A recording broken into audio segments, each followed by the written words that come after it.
Y pues normalmente no lo hago así, pero vamos a leer la Salmos 34 del versículo 1 en adelante, y quiero que todos lo vayamos siguiendo. Si lo traes en tu Biblia o en tu celular, dice: la protección divina es el título, y dice: Salmo de David cuando mudó su semblante delante de Abimelech, y él lo echó y se fue. Bendeciré a Jehová en todo tiempo, su alabanza estará de continuo en mi boca. En Jehová se gloriará mi alma, lo oirán los mansos y se alegrarán. Engrandeced a Jehová conmigo y exaltemos aún su nombre. Busqué a Jehová y él me oyó y me libró de todos mis temores. Los que miraron a él fueron alumbrados y sus rostros no fueron avergonzados. Este pobre clamó y lo oyó Jehová y lo libró de todas sus angustias. El ángel de Jehová acampa alrededor de los que le temen y los defiende. Gustad y ved que es bueno Jehová, dichoso el hombre que confía en él. Temed a Jehová vosotros sus santos, pues nada falta a los que le temen. Los leoncillos necesitan y tienen hambre, pero los que buscan a Jehová no tendrán falta de ningún bien. Venid, hijos, oídme, el temor de Jehová les enseñaré. ¿Quién es el hombre que desea vida, que desea muchos días para ver el bien? Guarda tu lengua del mal y tus labios de hablar engaño. Apártate del mal y haz el bien. Busca la paz y síguela. Los ojos de Jehová están sobre los justos y atentos sus oídos al clamor de ellos. La ira de Jehová contra los que hacen mal, para cortar de la tierra la memoria de ellos. Claman los justos y Jehová los oye y los libra de todas sus angustias. Cercano está Jehová a los quebrantados de corazón y salva a los contritos de espíritu. Muchas son las aflicciones del justo, pero de todas ellas le librará Jehová. Él guarda todos sus huesos, ni uno de ellos será quebrantado. Matará al malo la maldad, y los que aborrecen al justo serán condenados. Jehová redime el alma de sus siervos, y no serán condenados cuantos en él confían. Vamos a darle un aplauso a la palabra de Dios, y puedes tomar tu lugar. El día de hoy empiezo una nueva serie de predicaciones, una nueva aventura acerca de los salmos. Y los salmos son bien interesantes y los salmos son bien importantes en nuestra vida, y los salmos nos dejan muchas enseñanzas, y quiero que escudriñemos juntos, que veamos juntos lo que este hermoso Salmo 34 nos deja, porque es un salmo que nos enseña a confiar en Dios. ¿Cuándo escriben este salmo? Este salmo fue escrito, lo acabamos de leer, cuando David dice que mudó su rostro. ¿Qué es eso? David fue perseguido por Saúl. Y lo hemos platicado aquí, pero tal vez no lo sepas, pero Saúl intentó matar a David en varias ocasiones. Agarró una lanza y lo quería clavar a la pared con esa lanza, cuando estaba en su sala, en la sala de su casa, trabajando para él, sirviendo para él. Pero pues Saúl era malo y quería matarlo. Entonces David tuvo que huir. Tuvo que empezar a esconderse, y ahí vivió una temporada muy difícil en su vida David, porque empezó a esconderse de un lugar a otro, empezó a correr, empezó a esconderse. Y en una ocasión llega a un lugar hambriento, ya con un ejército de hombres que él había formado, y resulta que el rey del lugar, o el gobernador de ese lugar, sabía que David estaba ahí, sabía que David era enemigo de Saúl. Y entonces dijo: pues yo creo que hay que matarlo, o por lo menos entregarlo. Y lo que hizo David fue que empezó a actuar como loco. Dice que empezó a echar saliva por la boca, empezó a echar saliva, así, y empezó a hacer locuras. Dice que empezó a arañar una puerta, empezó a decir cosas locas, cualquier cosa que se le ocurría. Empezó a hacerse loco para que no lo mataran, para que no lo entregaran al asesino que quería matarlo. Muchos de nosotros nos encontramos en nuestras vidas en alguna temporada donde no nos queda otra opción muchas veces que hacernos los locos. No nos queda de otra más que hacernos como que... Porque la verdad es que esto no iba a solucionar los problemas de David. Hacerse loco no iba a solucionar los problemas de David. Solamente por un momento le iba a extender un poquito de gracia. No sé si tú alguna vez has estado en un problema donde dices, híjole, necesito unos días más. Necesito 1 o 2 o 3 o 4 o 5 días más. Y entonces te haces el loco, ¿no? ¿Para qué? Para que tengas un poquito más de misericordia.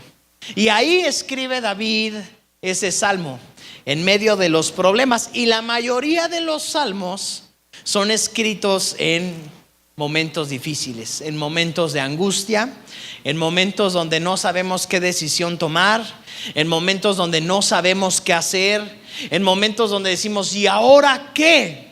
En esos momentos fueron escritos muchos de los salmos. Por eso muchos de los salmos, cuando tú los lees en un momento de problemas, de repente dices, ay, esto me cayó como un vaso de agua fría en el desierto. Porque los salmos tienen mucho que ver con nuestras vidas.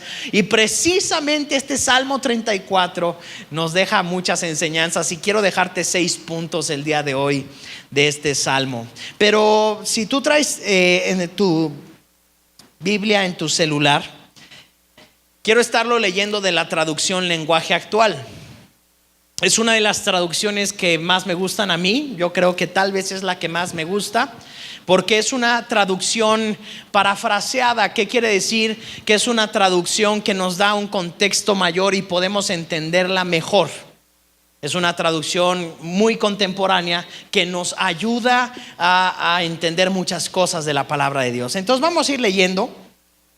El tema del día de hoy se llama el Salmo 34. Versículo 1 en la traducción Lenguaje Actual. Voy a leer el 1, el 2 y el 3. Dice: Dios mío, yo estoy muy orgulloso de ti. Todo el tiempo, di conmigo, todo el tiempo. ¿Cuándo? Todo el tiempo. Mira lo que nos está diciendo David. Todo el tiempo. ¿Cuándo es buen tiempo para bendecir a Dios? Todo el tiempo. Cada día de nuestras vidas es un buen momento para bendecir a Dios. ¿Por qué? Porque cuando nosotros estamos bendiciendo el nombre de Dios, cuando nosotros estamos alabando el nombre de Dios, quiero decirte algo. No hay problema tan grande que pueda quitar tu fe y hacer disminuir tu fe y traer miedo cuando tú estás alabando a Dios. No lo hay. No lo hay. Cuando tú verdaderamente te concentras en alabar a Dios, en bendecir el nombre de Dios, entonces tu mirada se pone en Jesús. El apóstol Pablo decía que fijemos nuestra mirada, que pongamos nuestros ojos en Jesús, el autor y el consumador de nuestra fe. Entonces nuestra mirada debe de estar en Jesús. Nuestra mirada no debe de estar en los problemas. Nuestra mirada no debe de estar en las situaciones difíciles, sino en Jesús. Cuando nuestra mirada está puesta en Jesús, tenemos otra perspectiva muy diferente de la vida. Por eso es importante poner nuestra mirada todo el tiempo en Jesús. Dice, otra vez lo vuelvo a leer: Dios mío, yo estoy muy orgulloso de ti. Todo el tiempo te bendeciré.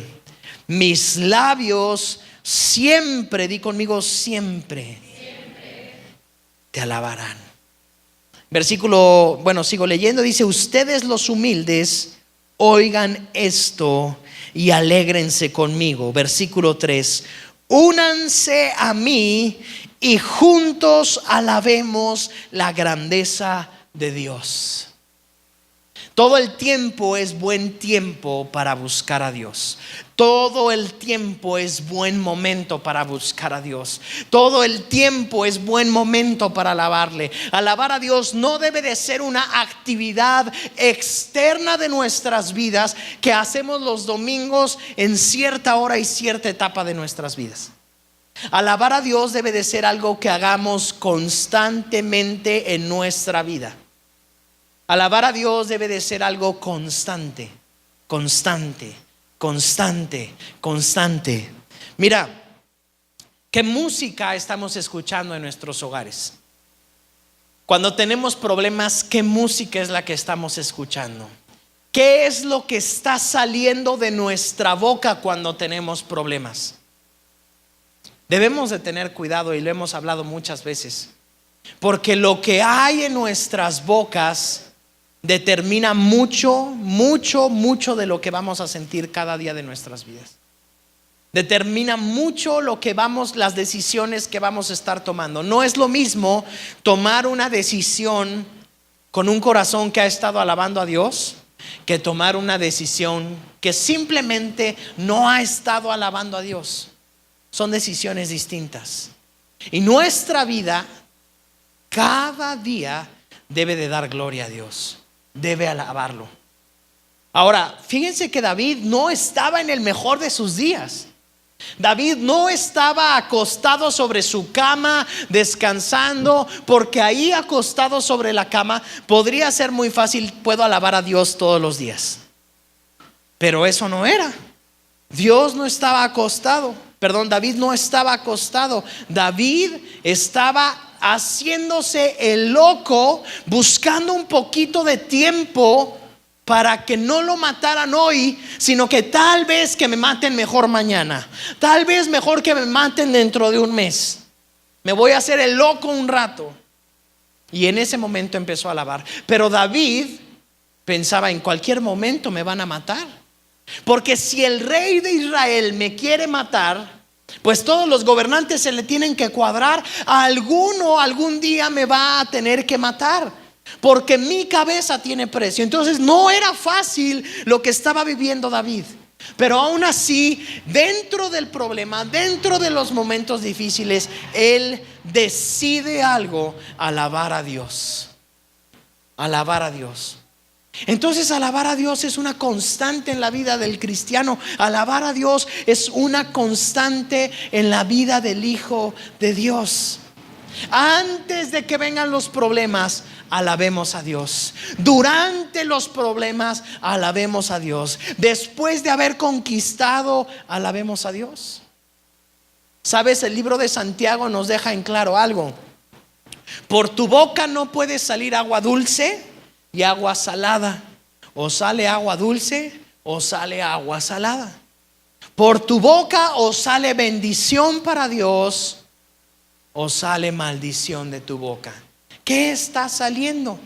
No puede haber una mezcla, porque sabes una cosa: la misma palabra de Dios nos enseña que en Dios no hay mezclas, que no podemos mezclar un poquito de bueno y un poquito de malo.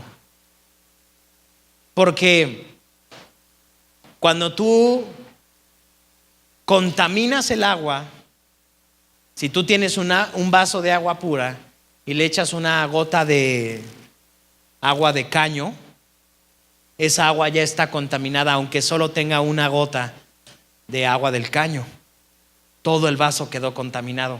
Y les aseguro que ninguno de nosotros tomaríamos un vaso de agua que sepamos que contenga una gota de agua del caño. ¿Por qué? Si nada más es una gota, habrá otras 1000 gotas en el vaso. Solo es una, pero por esa una, todo el vaso queda contaminado. Toda el agua queda contaminada.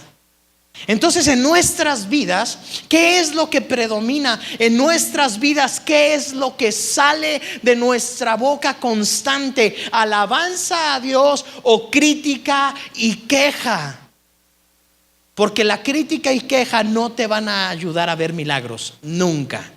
La crítica y la queja nunca te llevarán a ver milagros, nunca. En cambio, la alabanza a Dios sí te llevará a ver milagros. ¿Qué está saliendo por tu boca? ¿A quién estás alabando más? ¿A tus problemas? ¿A tus situaciones difíciles? ¿O estás alabando más a Dios? Tú y yo tenemos que aprender que en cada día de nuestras vidas tenemos que arrancar el día, tenemos que educar nuestra boca y educar nuestro corazón para empezar a alabar a Dios desde que empieza el día. Tenemos que empezar a alabar a Dios. Tenemos que empezar a dar gracias a Dios desde que empieza el día. Porque aquí acabamos de leer: en todo tiempo te bendeciré.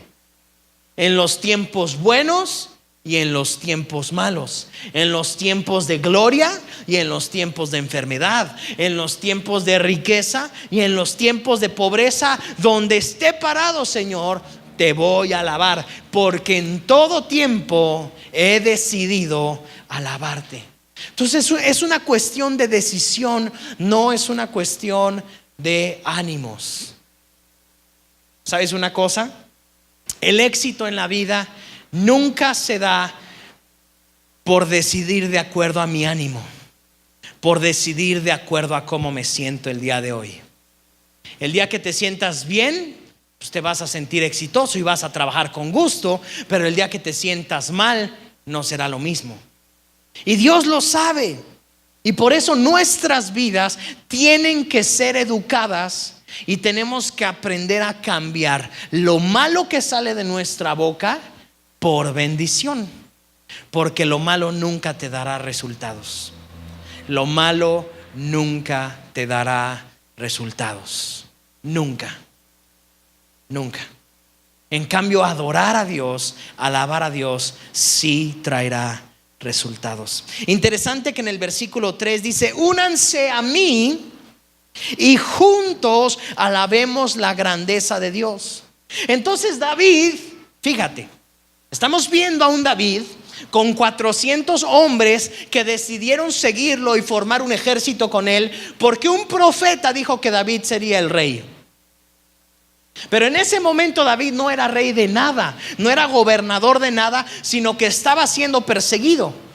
Ahora, si tú eras de esos 400 hombres, no solamente David estaba siendo perseguido, sino que los 400 hombres estaban siendo perseguidos con David. La familia de David, el padre de David y sus hermanos también estaban dentro de ese grupo. Y todos estaban siendo perseguidos. ¿Qué decisión tomaríamos tú y yo? Mira, pues David me cae muy bien, David puede que vaya a ser rey, pero yo la verdad no voy a estar arriesgando mi vida hasta que eso se cumpla. De hecho, pasaron muchos años para que David llegara a ser rey de Israel. Muchos. Más de una década pasó David huyendo de un lugar a otro, de un lugar a otro, de un lugar a otro, con 400 locos que lo seguían, huyendo de un lugar a otro, de un lugar a otro. Pero ¿sabes qué dijo David? No solamente dijo: mi boca alabará a Dios todos los días, sino que dijo: a ver, vénganse, únanse todos, júntense, vamos a alabar juntos a Dios. Vamos a alabar a Dios con un mismo corazón. Oye, David, estás mal, estás loco, te están persiguiendo. Pero precisamente ahí venía la victoria de David. Porque a pesar de que las circunstancias dictaban que David estaba siendo derrotado, David nunca se vio como un hombre derrotado, sino que David empezó a alabar a Dios. Y tú y yo tenemos dos opciones: o nos vemos como personas derrotadas y empezamos a hablar de nuestra derrota, o empezamos a vernos en fe y empezamos a alabar a Dios por las victorias que tenemos. Eso es la fe. La fe no es decir que todo está bien cuando me sobran 100,000 pesos en el banco. Eso no es fe. La fe es creer que Dios hará algo cuando no tengo absolutamente nada para que Dios lo haga. Eso es la fe. Eso precisamente es la fe. Porque cuando tenemos todo arreglado, nuestra fe descansa en todo lo que hemos hecho. Pero cuando no tenemos nada, ahí descansa nuestra fe completamente en Dios. Por eso cuando empezamos un negocio, nuestro negocio debe estar puesto en manos de Dios, sabiendo que, bueno, Dios, tú eres el único que lo puede hacer crecer. Cuando empezamos una familia, cuando empezamos un matrimonio, cuando empezamos a estudiar, lo mismo. Señor, yo te empiezo a alabar desde ahorita porque yo sé que tú me darás la victoria, porque yo sé que estarás conmigo. Y por eso es importante alabar a Dios. Por eso es importante empezar a cantar. Tal vez te espera mañana el peor día de tu vida. Puede que sea mañana. En algún momento de nuestras vidas nosotros vamos a enfrentar cosas difíciles, ¿cierto? ¿Qué tal la muerte de un familiar? Todos aquí un día vamos a experimentar la muerte de un familiar, ¿cierto? Algunos la hemos experimentado ya, otros no, pero todos en algún momento experimentaremos eso. ¿Cómo nos va a agarrar ese momento difícil? Alabando a Dios, fuertes en alabanza, fuertes porque tenemos un Dios de gloria, o nos va a agarrar derrotados. La mayoría de los que iniciemos un negocio, según las estadísticas, la mayoría vamos a tener momentos donde ese negocio esté a punto de quebrar. No solo eso, la mayoría tal vez pasemos por el quiebre de un negocio completo. Si lo abrimos, las posibilidades son mucho más altas de que ese negocio no prospere. ¿Cómo te va a agarrar en ese momento tu fe? Las estadísticas son grandes, y así en cada área de nuestras vidas. Porque el éxito en la vida no se construye con una sola decisión. Es una tras otra, tras otra, tras otra. Entonces, qué importante es levantarnos cada día, y más sabiendo que Dios está de nuestro lado. Levantémonos cantándole a Él.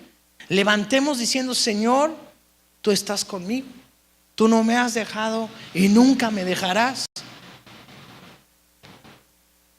Quiero animarte a algo para pasar de este punto que fue el primer punto. No solamente alabes a Dios solo, júntate con alguien más a alabar a Dios. Únete con alguien, únete con tu esposo, únete con tu esposa y empiecen a alabar juntos a Dios. Eso hace que la fe crezca.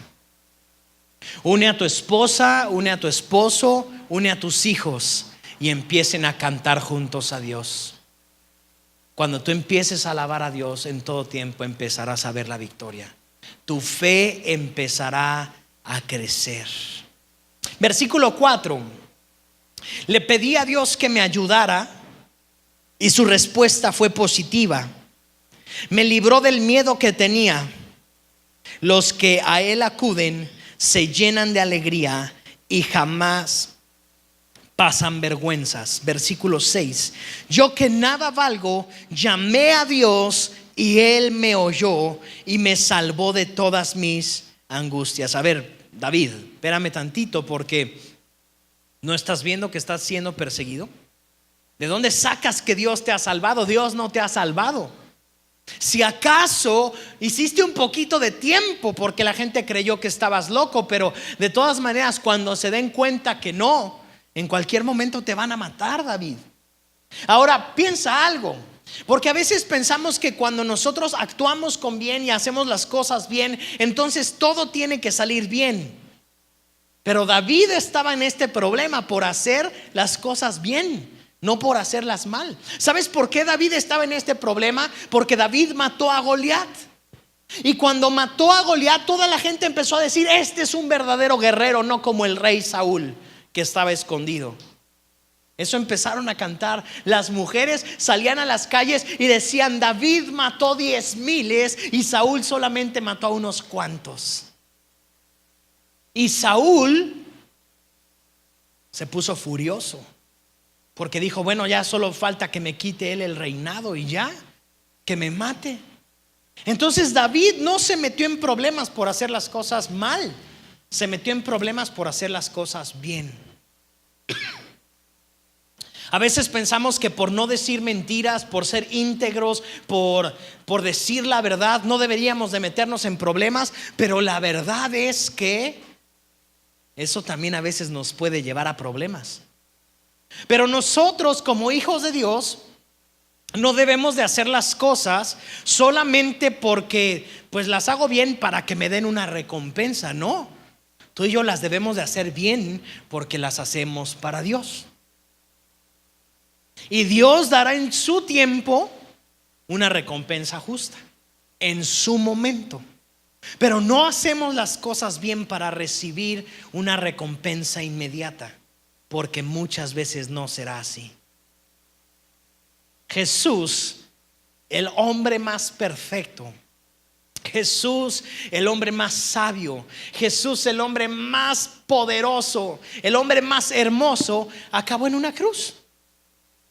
El que nunca pecó, el que nunca hizo el mal.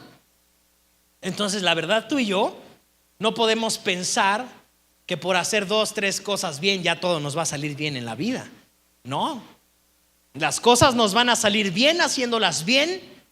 Y quiero decirte algo también, a veces también nos van a salir bien haciéndolas mal. Esa es la verdad. Nadie sabe el futuro, pero lo que sí podemos saber es la actitud que yo voy a poder tener frente al futuro. Aunque mi futuro no parezca el mejor, aunque mi futuro parezca el mejor, sea cual sea de los dos, mi actitud debe de ser la correcta. ¿Y cuál es mi actitud? Una actitud de alabanza a Dios. Una actitud de decir: Señor, fíjate lo que dice el versículo 4. Le pedí a Dios que me ayudara y su respuesta fue positiva. Pues David, tal vez no te has dado cuenta, pero te van a matar. ¿Cuál respuesta positiva? Pero David estaba confiado en algo. David empezó a declarar con fe que la respuesta de Dios era positiva sobre su vida. Y nosotros tenemos que empezar a declarar que esas respuestas son positivas. Me libró del miedo que tenía. Y eso es interesante, porque cuando tú y yo empezamos a alabar a Dios, el miedo tiene que huir. El miedo tiene que irse de nuestras vidas. Versículo 5 otra vez: los que a Él acuden, no solamente el miedo se va, sino se llenan de alegría y jamás pasan vergüenzas. ¿Cómo puede ser posible que David, que acaba de pasar una vergüenza porque se tuvo que romper toda la ropa, se tuvo que hacer el loco, tuvo que empezar a babear por ahí, y escribe: los que creen en Dios no pasan vergüenzas? Eso es raro, ¿no? Porque pues todos también podrían haber dicho: David, acabas de hacer el ridículo enfrente de todos. David, todos te acabamos de ver casi desnudo, haciéndote loco, desvariando, y según tú nadie pasa vergüenzas.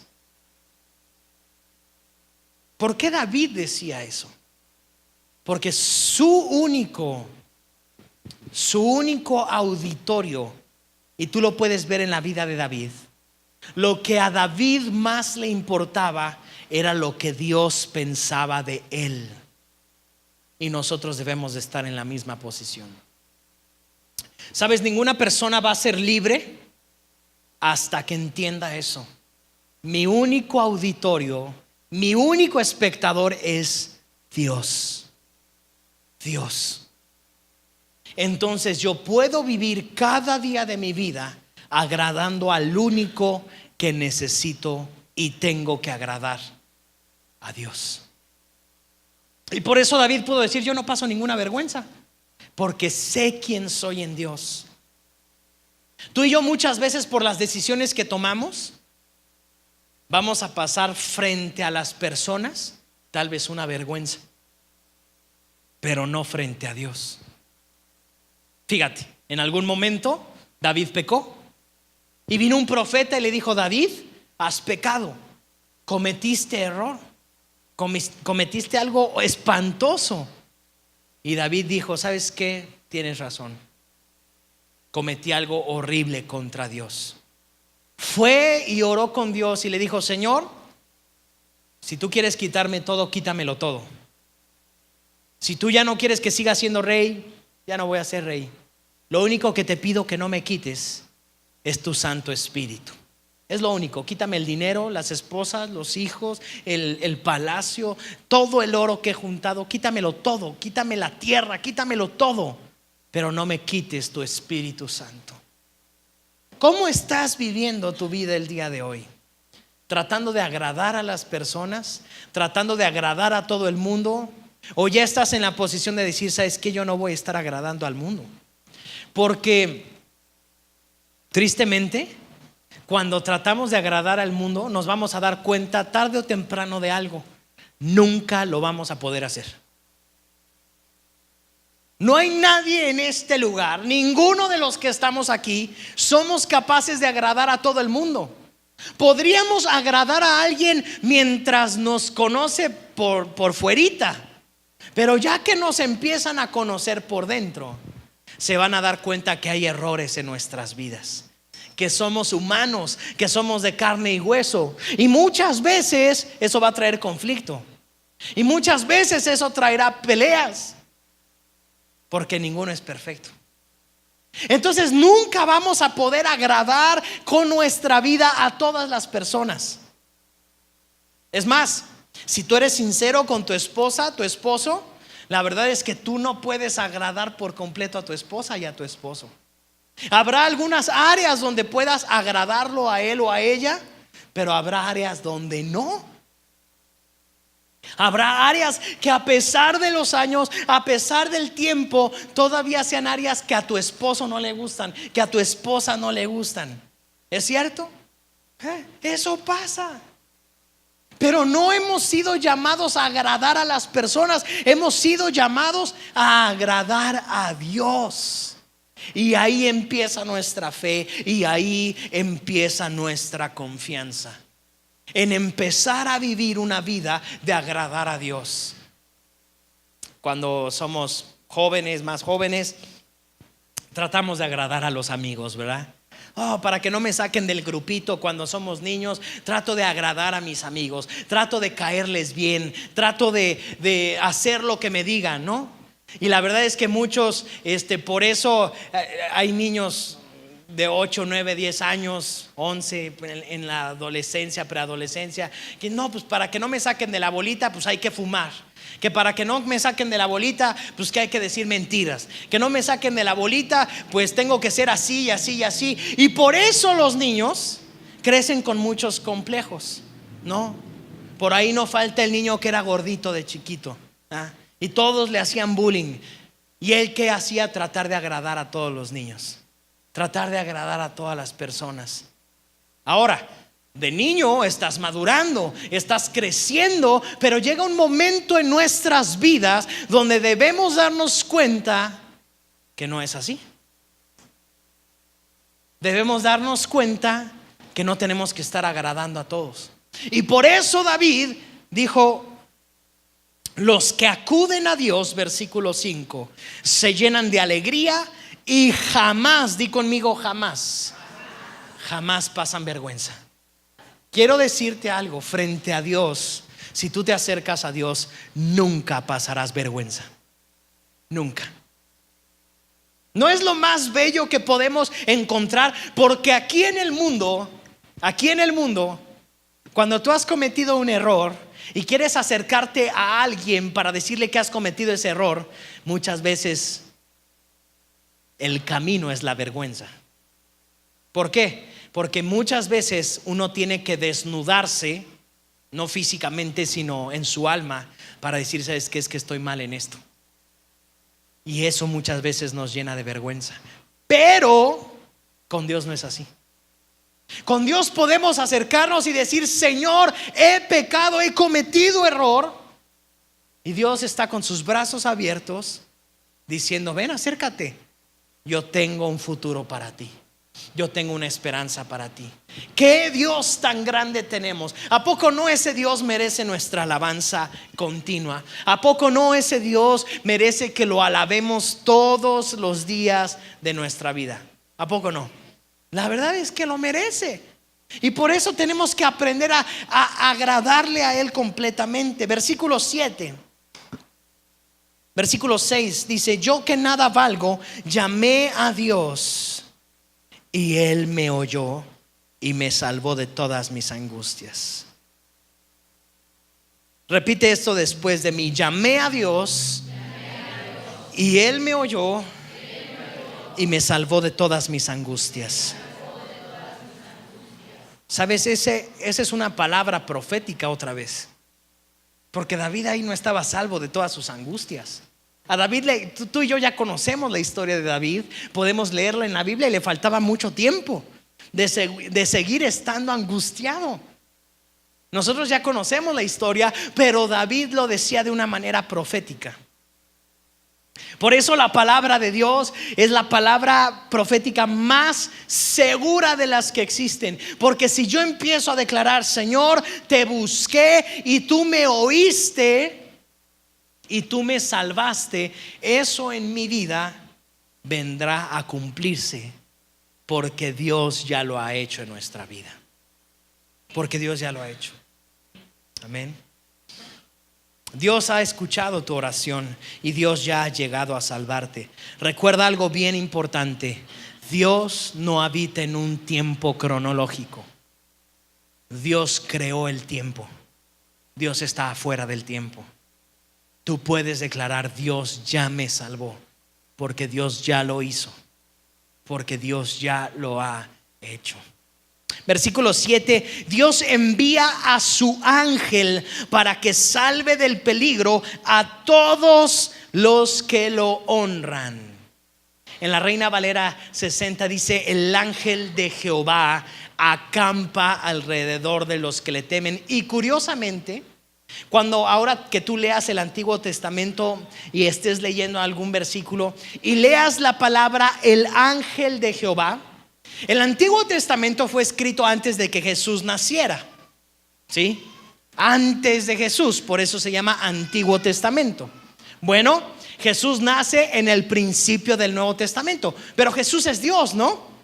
Si Jesús es Dios, la verdad es que no nació en el Nuevo Testamento. Si Jesús es Dios, ¿cuándo nació? Nunca nació. Jesús es Dios. Jesús existe desde antes de la fundación del universo.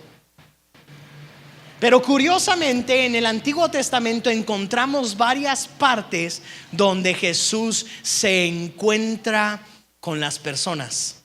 Por ejemplo, vemos que Abraham un día se encuentra con un sacerdote llamado Melquisedec. Es Jesús. Pero Jesús antes de nacer en el pesebre. Es Jesús como una deidad completa. Y cuando tú leas el Antiguo Testamento y encuentras que dice el ángel de Jehová, está hablando de Jesús. Ese es Jesús.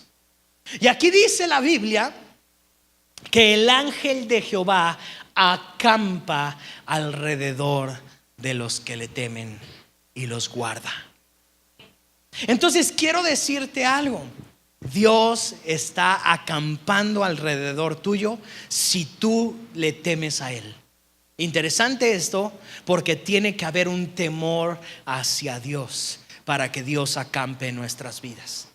Si tú y yo no tememos a Dios, Dios no tiene por qué estar acampando a nuestro alrededor.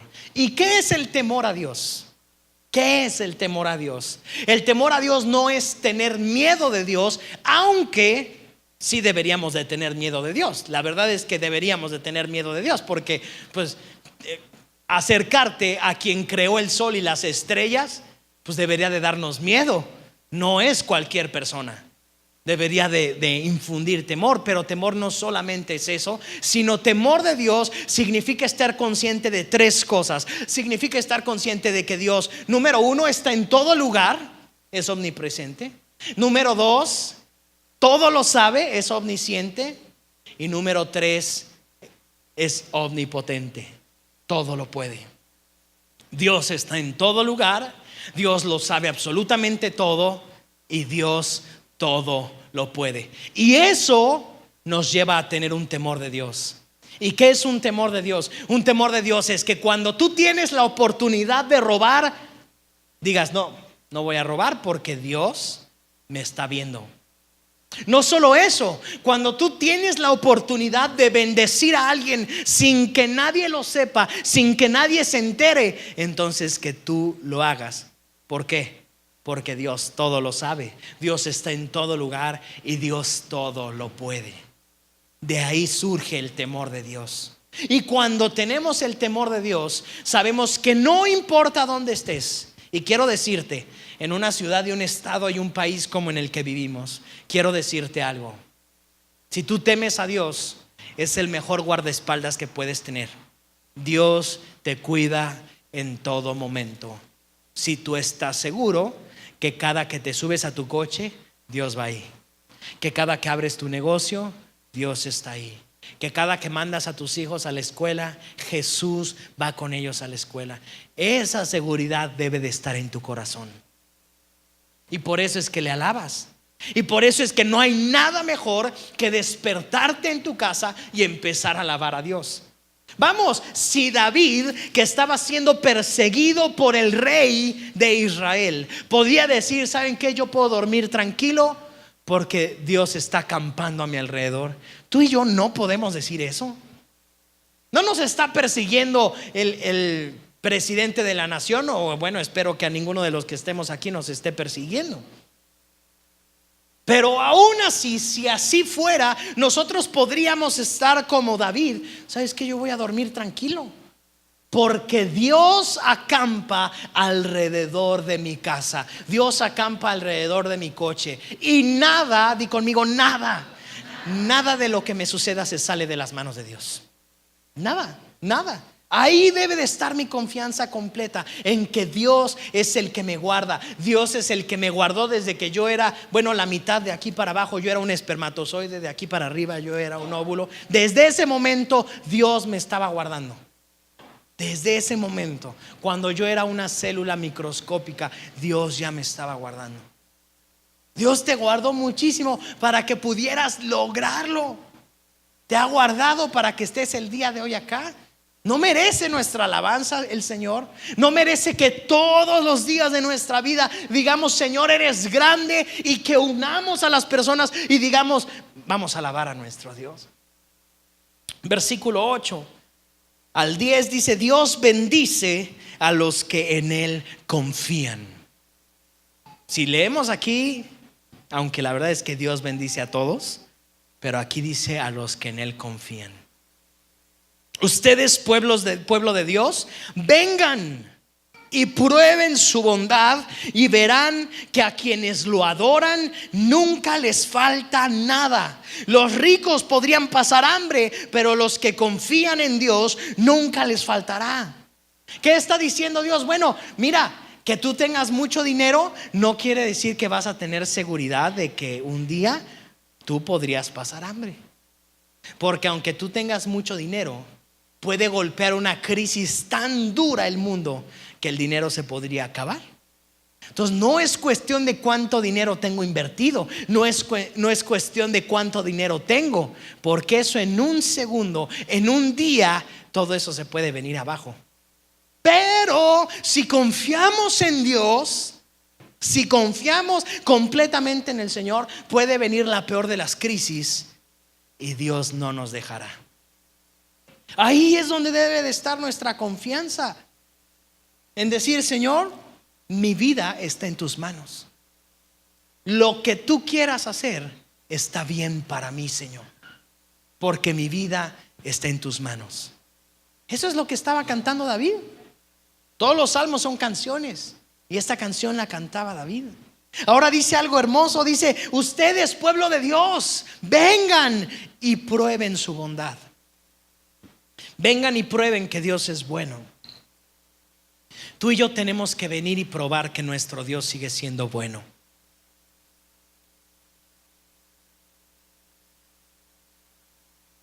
Que nuestro Dios es maravilloso. Que no hay nadie como Él. Nuestro Dios no es hombre para mentir. Nuestro Dios no es hijo de hombre para arrepentirse. Ese es nuestro Dios. ¿Sabes una cosa? Cuando tú y yo ponemos nuestra confianza en el dinero, nuestra vida va a ser dictada por el dinero. Cuando tenemos mucho y cuando tenemos poco. Cuando tenemos poco vamos a decir, pues no puedo hacer nada porque solo tengo 1,000 pesos, no puedo hacer ningún negocio. Vamos, tú tienes al Dios más grande del universo. ¿Tú crees que necesita 1,000 pesos para hacer un negocio? Dios no necesita eso. Entonces no solamente es poner nuestra fe en el dinero. Pensamos que poner la fe en el dinero es cuando tienes un montón. No, cuando no tienes también estás poniendo tu fe en el dinero, porque determinas las decisiones en tu vida de acuerdo a los 500 pesos que traes en la bolsa. Y las decisiones en tu vida como hijo de Dios nunca deben de ser determinadas por eso. Deben de ser determinadas por el Dios al que adoras. Pero volvemos al principio. Si nunca lo hemos alabado, si nunca lo hemos adorado, si nunca hemos cantado al Señor, pues no sabemos qué Dios es el que tenemos.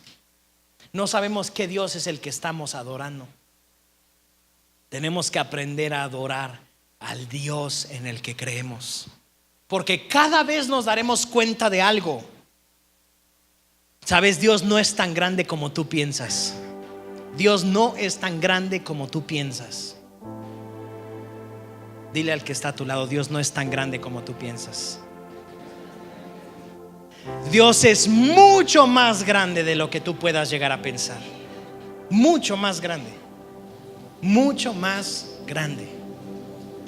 ¿Sabías que aunque tú pudieras medir a Dios y tuvieras una medida de centímetros para poder medir a Dios, ¿sabes? Tú podrías sacar el metro universal más grande del universo y se quedaría corto contra Dios. El versículo que tenemos aquí atrás, Efesios 3:20, dice: Dios tiene poder para hacer mucho más de lo que le pedimos. Ni siquiera podemos imaginar lo que Dios puede hacer. Ni siquiera lo puedes imaginar. Imagina lo más loco que se te ocurra, y ¿sabes qué? Dios se ríe de eso. La NASA todo el tiempo está descubriendo cosas loquísimas, cosas enormes. En la semana salió que descubrieron una mariposa estelar que se dedica a enviar estrellas. Es donde nacen estrellas y salen.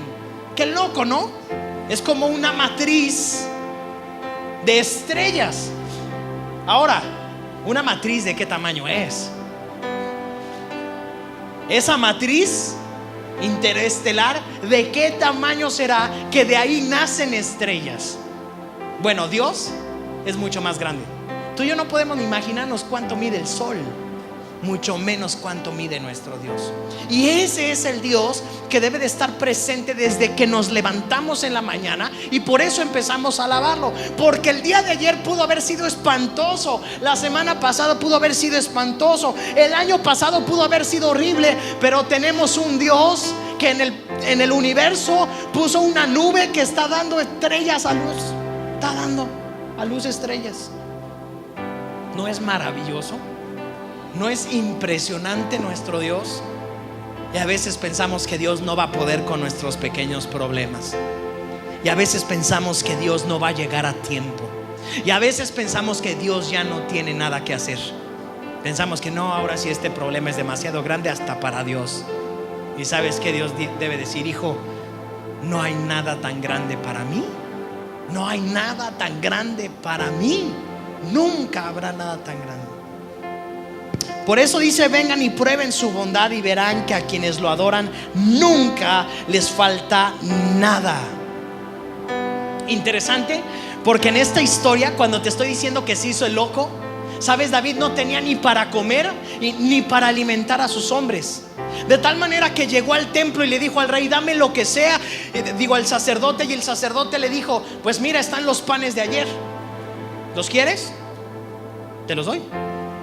Estaban comiendo pan viejo.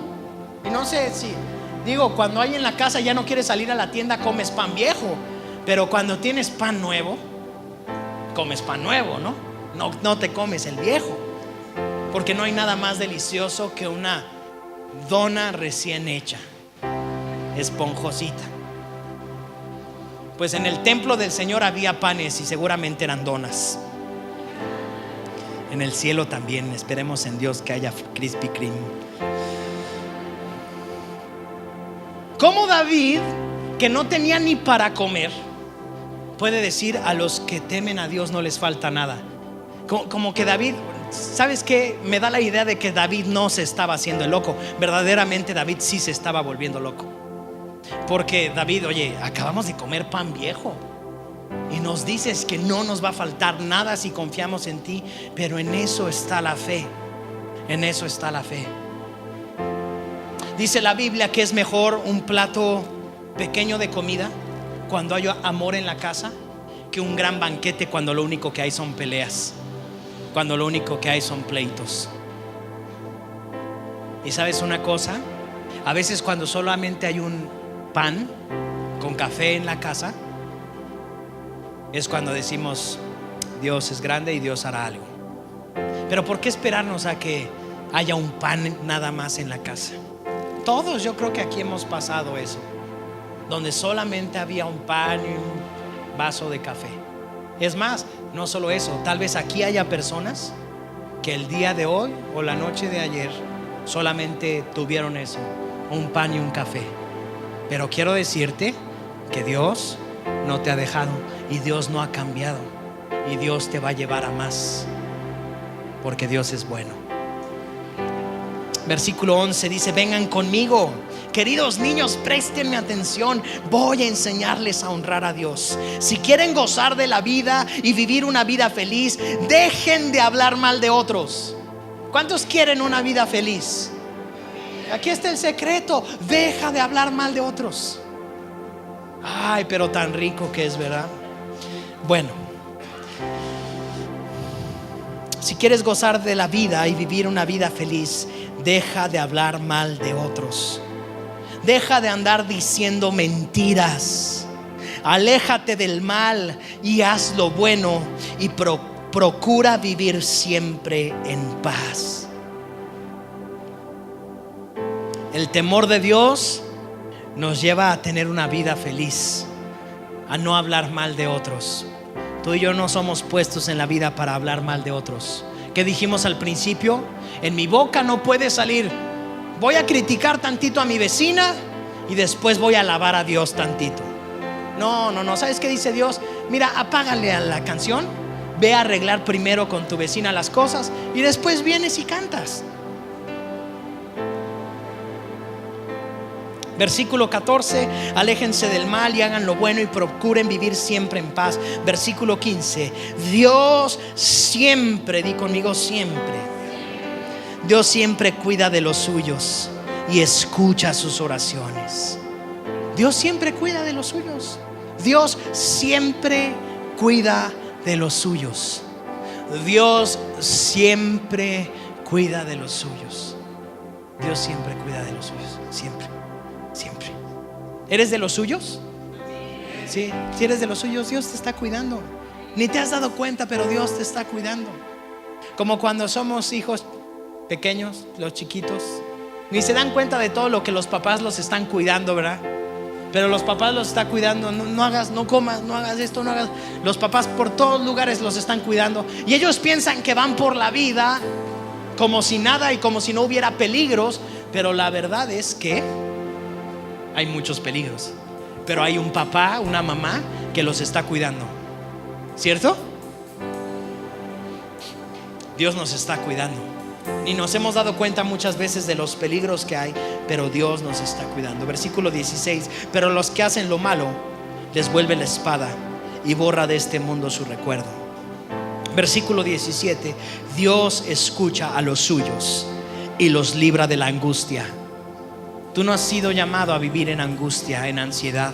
Tú has sido llamado a vivir en tranquilidad. Versículo 18: Dios siempre está cerca para salvar a los que no tienen ni ánimo ni esperanza.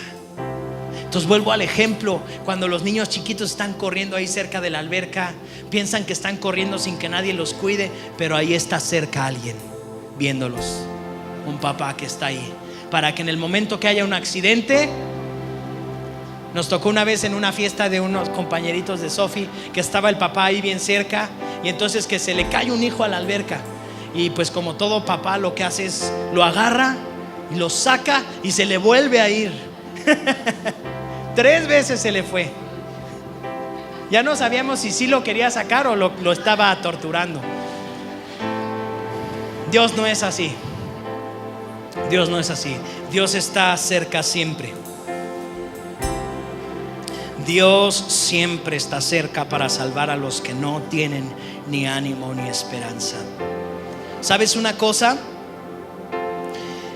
Yo creo que todos venimos a la iglesia con un objetivo: buscar a Dios, buscar que Él haga algo en mi vida, buscar que Él haga un milagro, buscar que Él haga crecer mi negocio, buscar, no sé, todos venimos a buscar algo de Dios, y está bien, porque Dios es como un buen padre que sabe que lo necesitamos. Está bien porque Dios es un buen padre que dice: pídeme y te daré por herencia a las naciones de la tierra. Dice: pídele a Dios aun cuando Él ya sabe de lo que tú tienes necesidad.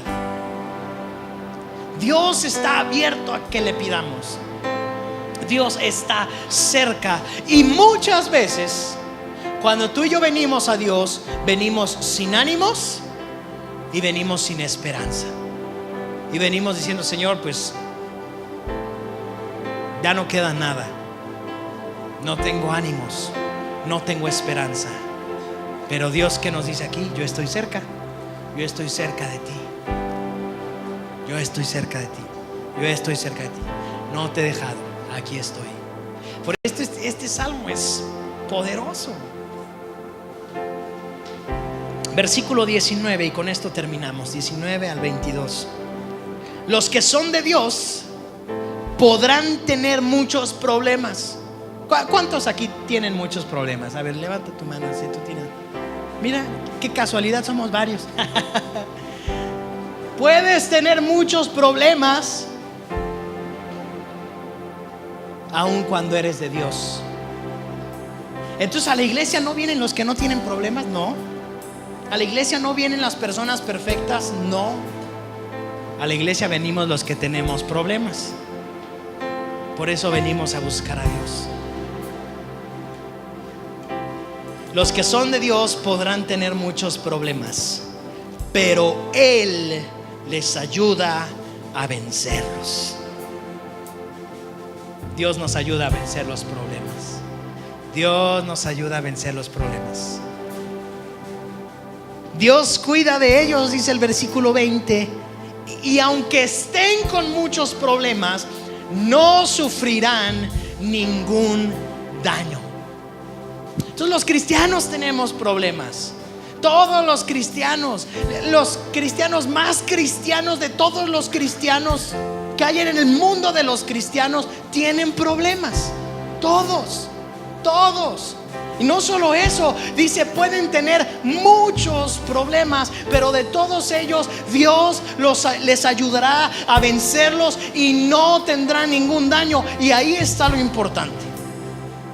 Porque la vida no es una vida sin problemas, sino la vida es una vida que, a pesar de los problemas, tú y yo podemos vivir sin daños, sin haber sido dañados en nuestra fe, en nuestra integridad, en nuestro cuerpo, en nuestro espíritu.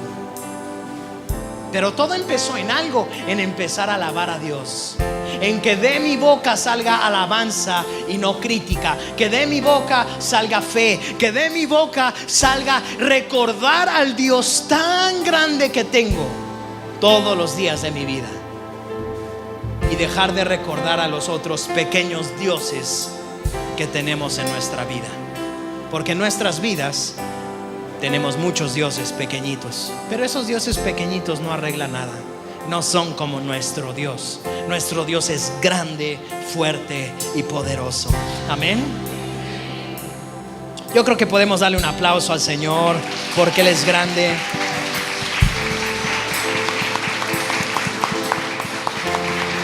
Versículo 21 dice: los malvados tendrán que sufrir las consecuencias de su maldad, pues Dios habrá de castigar a los que odian a su pueblo. Versículo 22 dice: Dios siempre salva a los suyos. Los que confían en Él no sufrirán ningún castigo. Qué interesante. Qué interesante, porque Dios nos enseña no solamente que no sufriremos ningún daño, sino que no sufriremos ningún castigo, porque Dios está con nosotros. Las malas decisiones que tú y yo tomamos traen castigos, ¿cierto? Porque tomamos malas decisiones. Pero ¿sabes qué hace Dios? ¿Sabes qué hizo Jesús en la cruz? Isaías capítulo 53 dice: pero el castigo que debía ser sobre mí, Jesús lo llevó en la cruz. En esa cruz, es la original, por cierto. En esa cruz Jesús llevó nuestro castigo. Entonces, cuando tú y yo somos de los suyos, cuando tú y yo estamos alabando y estamos seguros que somos de Dios, vamos a cometer malas decisiones. Claro, todos aquí cometemos malas decisiones, pero ¿sabes qué hace Jesús? Se pone entre el castigo y tú, y dice Jesús: dame a mí el castigo, porque los míos no tendrán castigo. Ese es nuestro Dios. Ese es nuestro Señor. ¿A poco no es grande? ¿A poco no es hermoso este salmo? Amén. Ponte de pie.